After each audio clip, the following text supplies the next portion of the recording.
The World Cup final on Sunday was one of, if not the most predictable, and I wouldn't like to say boring, but one-sided match of all time. And this isn't just talking about the finals of the World Cups. I'm talking about all the World Cup matches ever. Argentina put up one of the worst performances in World Cup history. They literally had no shots on target. They literally had no shots taken for a long time into the game. And for a long time, it did feel like that the game might just go on to penalty, that Argentina might just be able to save themselves somehow.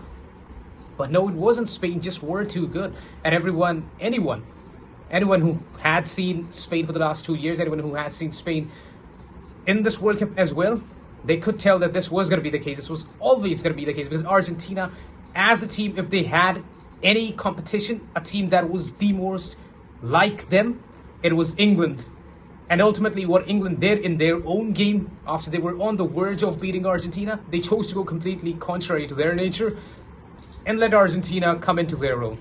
And that is why England and France went out. That is why Argentina got to the final. This is why it was so surprising to not see either England or France in the World Cup final, because they were genuinely better teams than Argentina. As good of a team as Argentina are, they function a lot on pure mentality and passion, and a lot of times because the opposing team self-sabotages against them, perhaps because of all the intimidation that they bring to the game. But a team like Spain were never going to lose their composure, and that is exactly what happened. But that is not what actually annoyed most people, including me.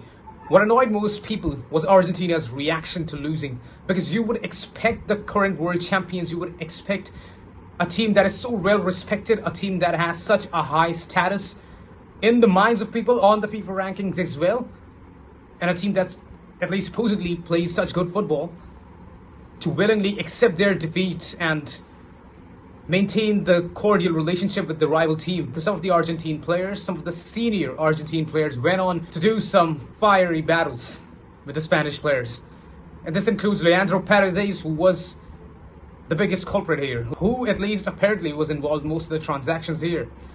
Because after the game ended and Spain were looking to celebrate the win, Spain were looking to celebrate the World Cup win with their team, Paredes clashed with some of the Spanish players, and then other Argentine players and Spanish players also got involved in the altercation. This included Gavi and Rodri as well.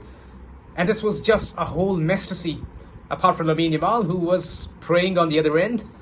You can see in the background the Spanish and Argentine players putting their hands on each other and fighting like there was no tomorrow. And this was such a shameful and such a disgraceful thing to see from a team as accomplished as Argentina. You could talk about their abilities all day, you could talk about their accomplishments all day, but when they conduct themselves in this way, there is nothing left for the fans to actually admire about this team. Especially in a game when one of your senior players, one of your better players in Enzo Fernandez, has been red carded already because of violent conduct.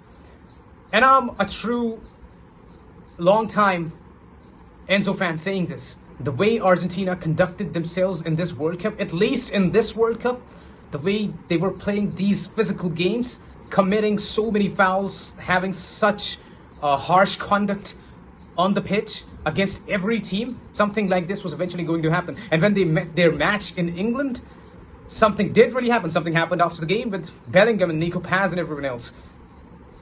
And after the final, a team that is as composed as Spain are, they are still as good, if not better, than Argentina when it comes to the physicality, but they are much more coordinated and composed. When it comes to the game, they're much more calm, and they have much more of an idea what they want to do as a team. They're much more in control, they're much more regulated when it comes to their emotions and functioning as a true team, as true leaders. This is why they're world champions. This is why they are the champions of the world, because not only do they have a complete idea of the way they want to play their football, but how they want to conduct themselves and how they want to carry out their business on the pitch as well. And this is why Argentina are not the world champions. This is why they got dominated so badly. They just didn't have it in them. Not tactically, not when it came to an individual level, not when it came to conducting themselves on the pitch.